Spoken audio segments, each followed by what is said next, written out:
Hello comrades, it's Captain Communist here, and today I'm going to tell you a little story. This video may be a little bit surprising for some viewers, as I am going to be telling you about my journey through the political spectrum. My journey through the political spectrum begins in 2015, when I was studying GCSE history in school. I began taking an interest in right-wing politics and later started becoming interested in Adolf Hitler and Nazi Germany. I was about 15 years old at the time, so I had literally no interest in politics whatsoever before I studied GCSE history. What happened in May 2015? That's right, the general election.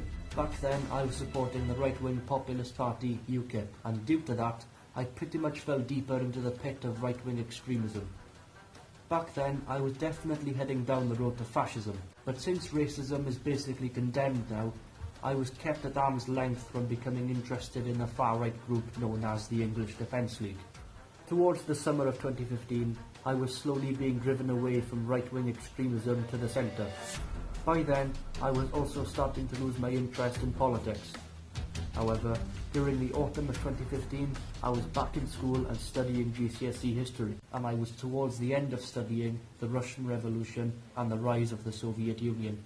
I became very interested in studying the history of the Soviet Union, and my interest soon became a passion, as I began to love and embrace the Slavic culture in 2016. I then became interested in socialism, particularly the Soviet Union, because even after the GCSE exams in June 2016, I was still reading up on the history of the USSR. During the summer of 2016, I found a job as a catering assistant, and believe it or not, it was actually working which was what pushed me to the left. My interest in socialism became a passion, and I started reading up on people such as Robert Griffiths, who was the General Secretary of the Communist Party of Britain, and Jeremy Corbyn, who was the leader of the Labour Party. In June 2016, Brexit happens and Theresa May became the Prime Minister. Now, I wasn't too interested in politics to know which side to be on when it came to the EU referendum. However, now I am a Brexit supporter, as leaving the European Union would undoubtedly weaken the ability of British, European and even US imperialists to dominate the globe, thus taking our struggle for socialism one small step forward.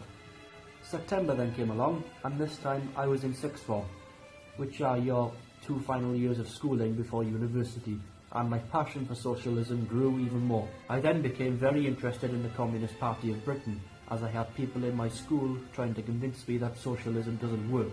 But thanks to the negativity that a lot of people who I knew in school had towards socialism, my passion grew even more, as I would spend a lot of my time alone studying about socialism, authoritarian socialism in particular. Towards the beginning of 2017, I identified as a Marxist-Leninist on the political spectrum, and I became very interested in the Communist Party of Great Britain, Marxist-Leninist, and Harper Bragg, who was the chairman of the party. I then started defending the Soviet Union, and I still do today. So, if we fast forward to the summer of 2017, what happened? The general election.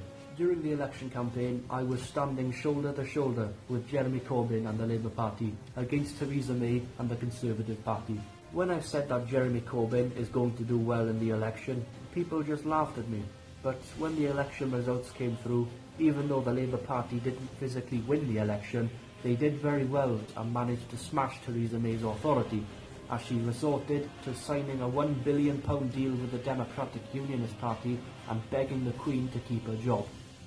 Therefore, I just thought to myself, who's laughing now? As the summer of 2017 rolled on, the Grenfell Tower fire happens. This actually launched me further to the left, as this was an example of what happens when you leave the super rich turn a home into an investment opportunity by putting flammable cladding over a building so that posh people don't have to look at it. Another event that happened during the summer of 2017 was the countless threats that the imperialist war maniac Donald Trump made to the Democratic People's Republic of Korea. This is what made me turn anti-USA and side with the DPRK and other socialist countries in their struggles against imperialism. This then leads me to the present day, as I now identify as a Marxist-Leninist Maoist on the political spectrum, and hopefully this is where I'll stay.